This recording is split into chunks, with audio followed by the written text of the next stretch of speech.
There is a single point of light buried in a Hubble image, and somebody gave it a name. Earendel. One star, 50 to 100 times the mass of the Sun, its surface burning near 20,000 degrees, its light in transit 12.9 billion years before landing on a mirror in orbit above your head. The agencies called it a record. It is a record. It is also, in a sense, a receipt. Because a star that heavy does not last. Burn that hot with that much mass, and you get a few million years, not billions. So Arendelle has been dead for roughly 12.9 billion years. Whatever you are looking at in that pixel, it is not a star.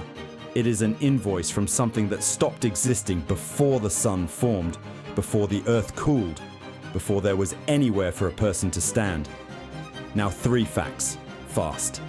That object sits around 28 billion light years away today, and nothing we build will ever reach it or hear from it again.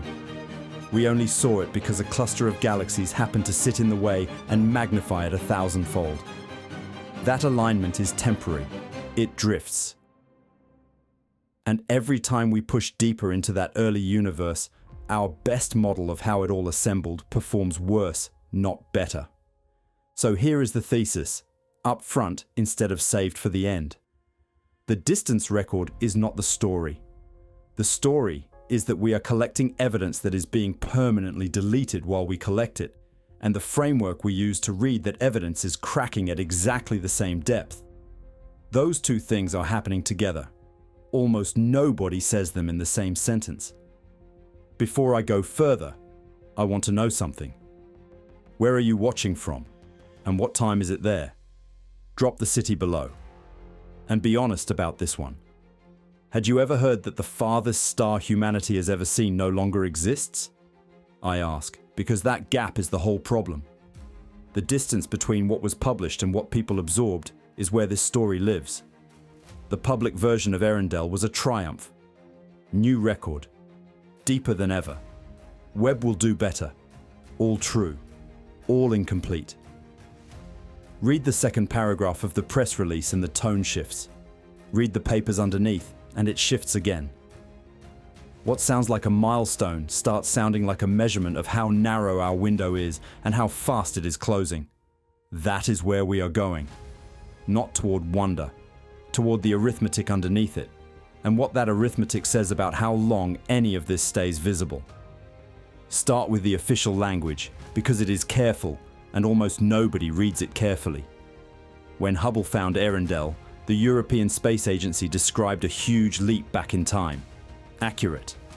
When Webb pushed further, the coverage kept the same shape. Record broken. Frontier extended. Deeper than ever.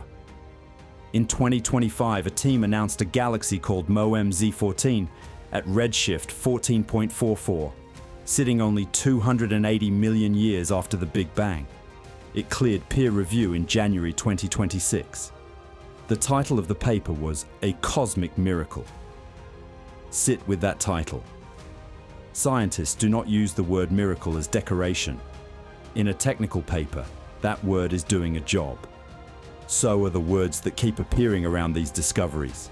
Surprisingly luminous, brighter than predicted, unexpectedly massive, more common than the models allow. In everyday speech, those read as excitement. In physics, they mean one thing. The prediction failed. Before Webb launched, the practical ceiling for confirmed galaxies sat around redshift 10. Webb cleared it within months and kept climbing. That is not a better camera. That is the discovery that the early universe was assembling large, bright structures faster than the standard picture said it could. Then in March 2026, came a galaxy called EGS Z11R0, red and dust-rich, at redshift 11.45.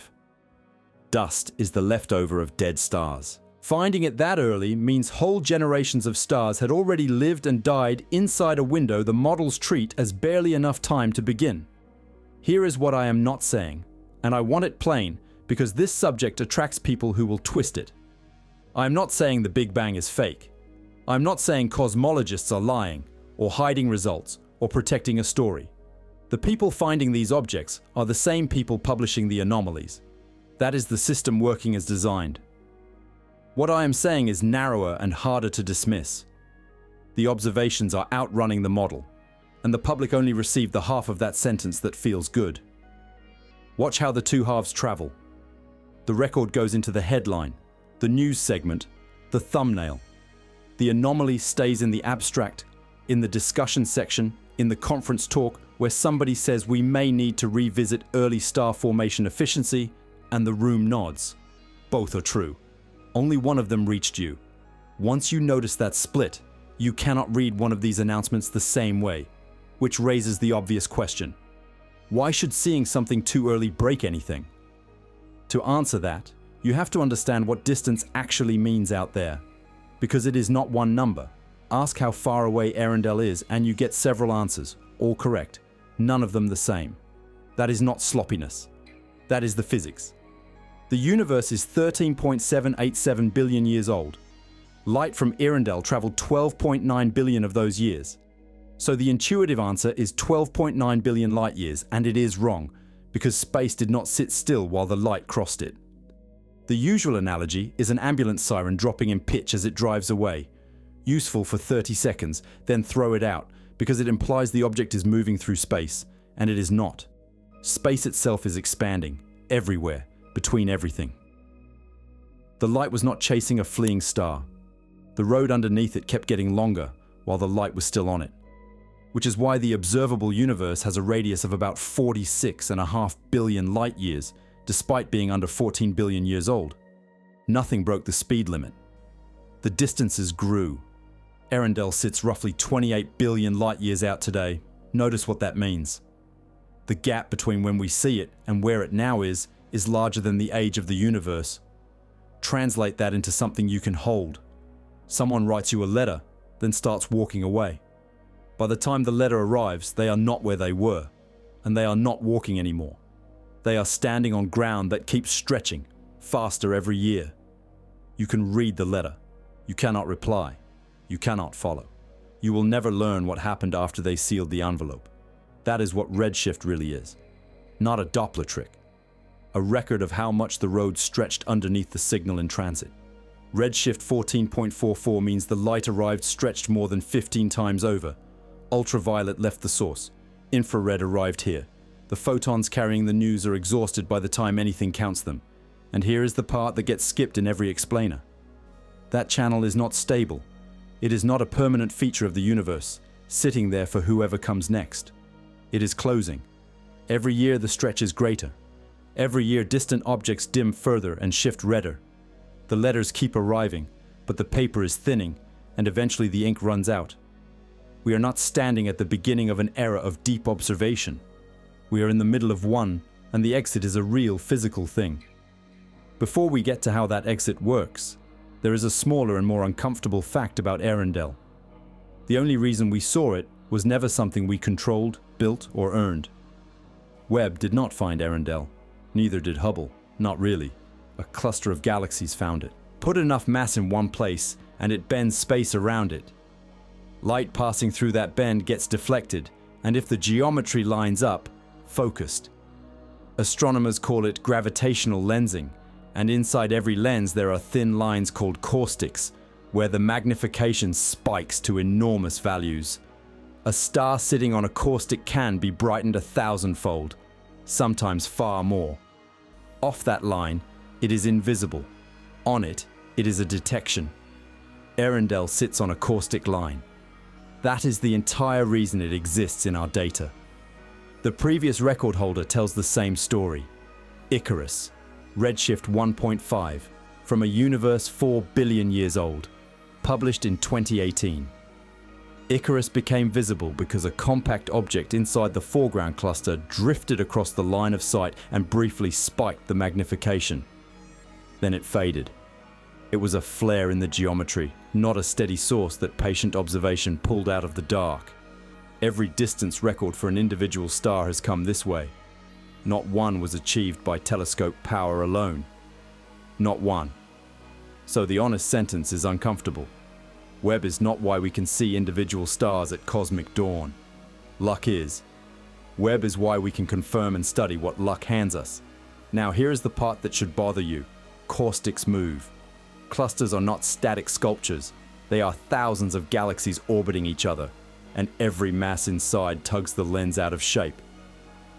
The alignment that lifted Earendel out of the background glow is a temporary state of a system in motion. It will drift off. Some of these events last years, some last weeks, which means the data is not repeatable. Think about what that does to normal science. The method depends on somebody else checking your work by looking again. Here, looking again may not be available, not to a rival team, not to a better instrument, not to a smarter generation 50 years from now. The event happened, we recorded it, and the recording is all there will ever be. We are used to treating the sky as an archive that stays open, a library that will still be there whenever we get around to it. It is not. Parts of it are performances, and we caught a few of them mid-show by accident.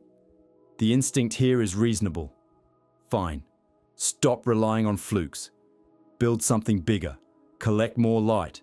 Brute force the problem the way we always have. That instinct is exactly where the physics stops cooperating. And it does not stop gently.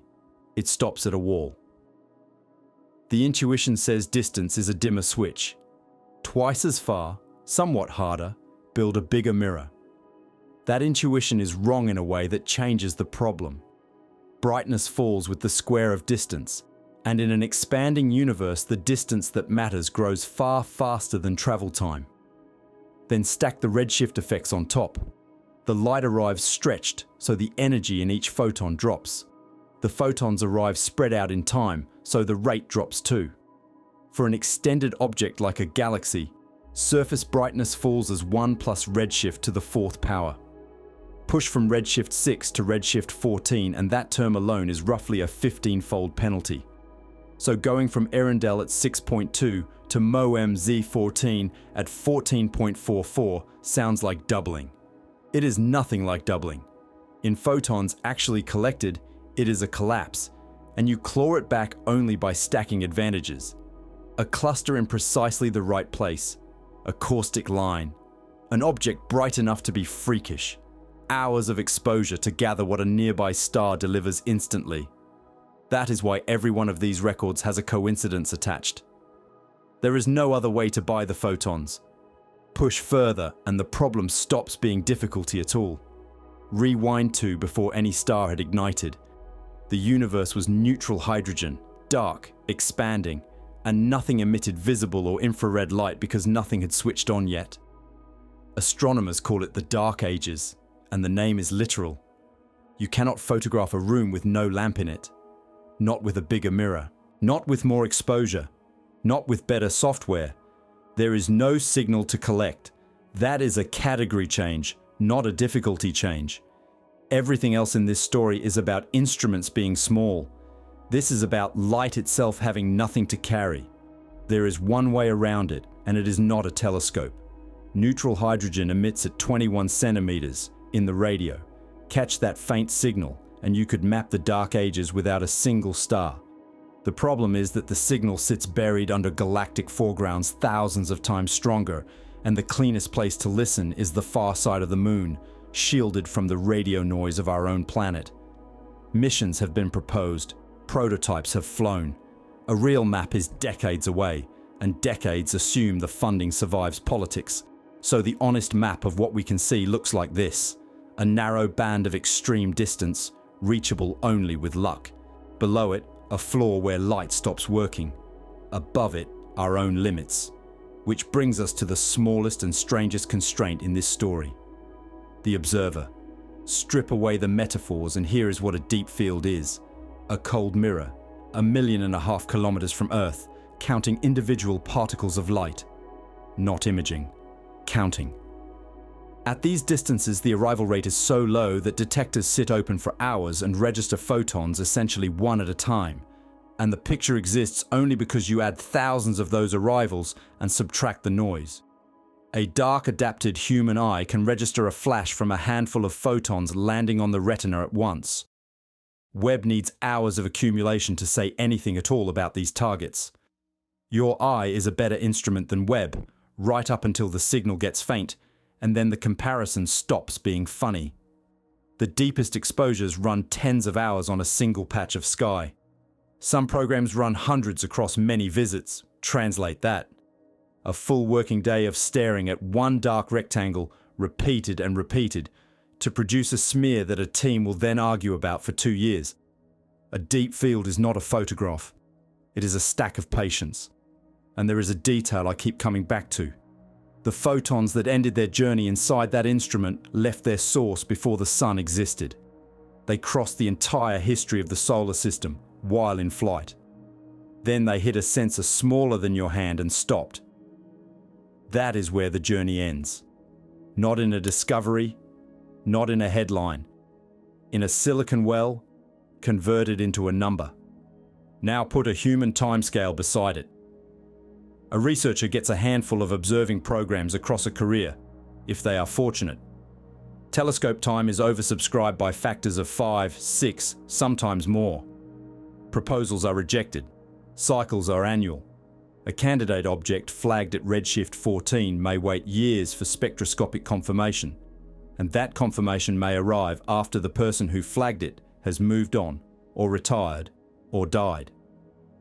MOM Z14 was announced in 2025 and peer-reviewed the following January. That is fast by the standards of this field. It is also a reminder that every step here runs on the clock of institutions and human bodies, not the clock of the universe.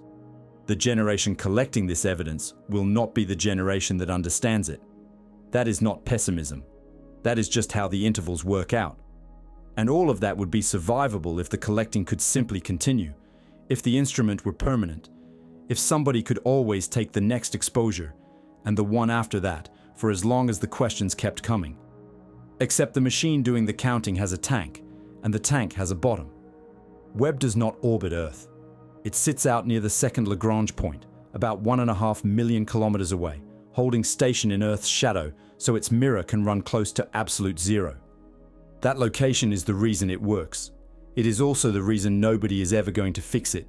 Hubble was different. Hubble launched in 1990 with a flawed mirror, an error that could have ended the program, and astronauts flew up and corrected it. 5 servicing missions across 19 years. New instruments, new gyroscopes, new solar arrays. Hubble is still producing science 3 decades later, because human beings could physically reach it and put their hands on it. Nobody is flying to L2 with a toolkit. Webb runs on the propellant it launched with. A tighter than expected launch left extra fuel in the tank, and estimates now run past 20 years, which is good news. It is still a number with an end attached. When the propellant runs out, the telescope drifts off its pointing and the mission stops. No repair, no refill, no second attempt. So what replaces it? Roman launches soon, and Roman is superb, but Roman is a wide survey instrument. It maps large areas of sky quickly. It is not built to stare at one caustic line in one cluster for 30 hours. Different job. The observatory meant to succeed Webb in raw depth. Habitable worlds is a 2040s proposition, and the 2040s are subject to budget cycles that have already killed flagship missions before. We have watched this happen repeatedly. The superconducting super collider was cancelled with billions already spent and a tunnel in the ground. Apollo ended with hardware built and flights on the schedule, and half a century later nobody has repeated it. Arecibo, the largest single-dish radio telescope on Earth for 50 years, was left with degrading cables until it collapsed into its own bowl in 2020. That is the pattern, and it is the least discussed fact in this story. Capability is not cumulative. We assume it accrues, that each generation inherits everything the last one built and adds a floor on top. It does not work like that. Capability is something you fund, maintain, defend, and can absolutely lose. Here is the shape of the situation. Humanity's deepest view of the universe currently depends on one unserviceable machine, parked at a location no human has ever visited, running on a finite tank with no equivalent successor confirmed. One window, one bolt holding it open. Which makes the tone of the public conversation genuinely strange. If that is the situation, why does everything coming out of the agencies still sound so relaxed? Because the vocabulary is doing work. Take the clearest example. Measure how fast the universe is expanding using the cosmic microwave background and the standard model, and you get about 67.4 kilometers per second per megaparsec. Measure it locally, climbing the distance ladder through Cepheid variables and supernovae, and recent work combining Webb and Hubble gives about 73.8. The uncertainties are half a point and under a point respectively. Those numbers do not overlap. They are not close. Depending on which datasets you combine, the disagreement sits between 5 and 6 sigma, well past the threshold where you stop calling something a fluctuation. The name for this is the Hubble tension. Tension, not contradiction, not failure, not crisis. Tension, like a slightly awkward dinner. That word is held for over a decade while dozens of teams attack the problem from every angle, and the honest summary is that the gap has not closed. Systematic error was the obvious suspect, and Webb was supposed to settle it by remeasuring the ladder at higher resolution. It confirmed the local number instead. I want to be careful here, because there is a bad version of this argument, and it is popular. The bad version says scientists are hiding something. They are not.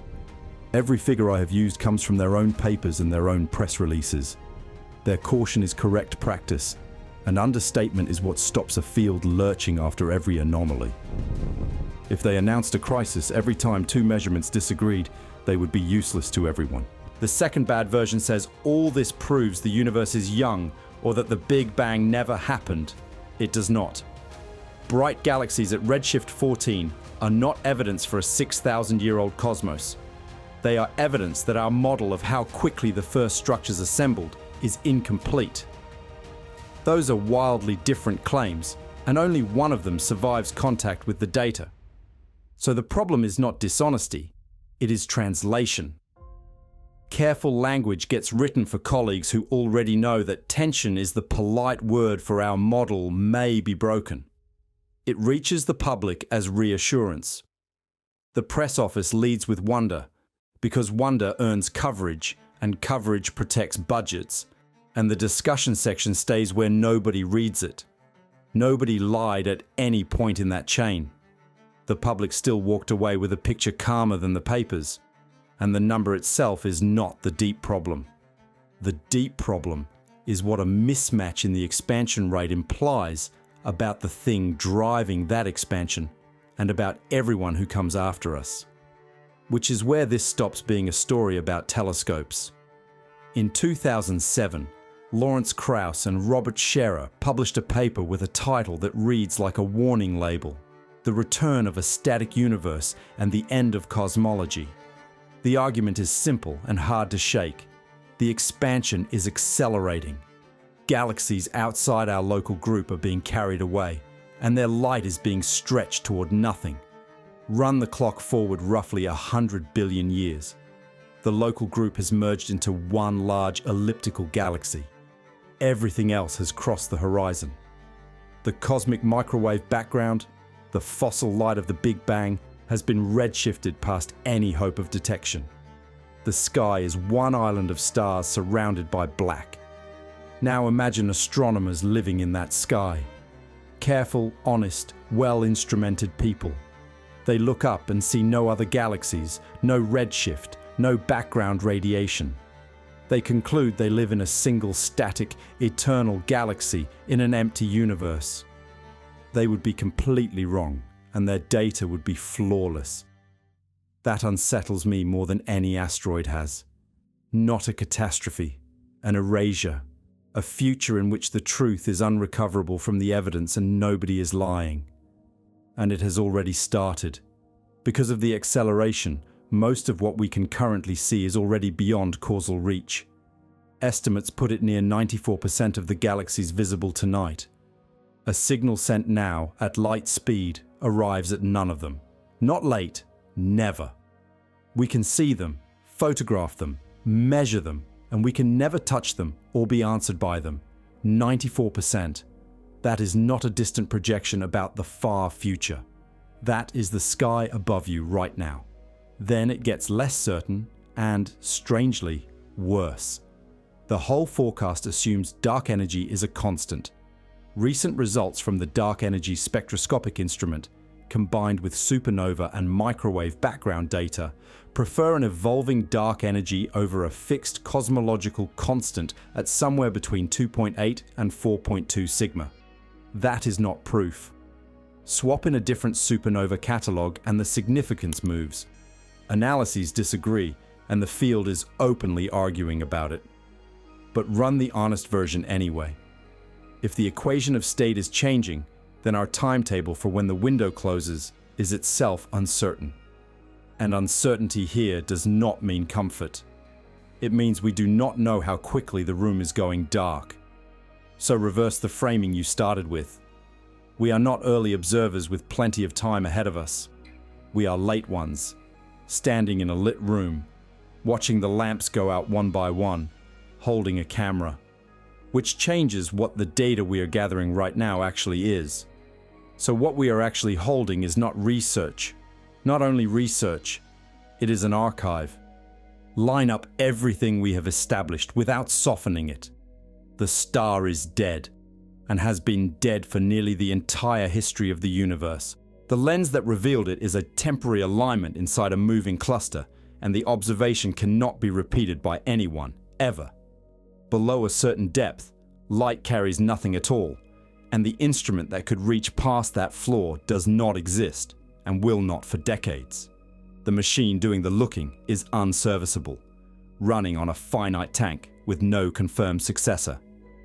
The model we use to interpret everything it returns is under strain in at least 2 independent places, and the evidence itself is leaving permanently at an accelerating rate. The comfortable version of this story says we will see more later. Later telescopes, later missions, later generations who will look back at our images the way we look at Galileo's sketches. The evidence says the opposite. Later is worse. Not because anyone gets less clever, because there will be less there to see. Go back to that pixel, 1 point of light on a caustic line.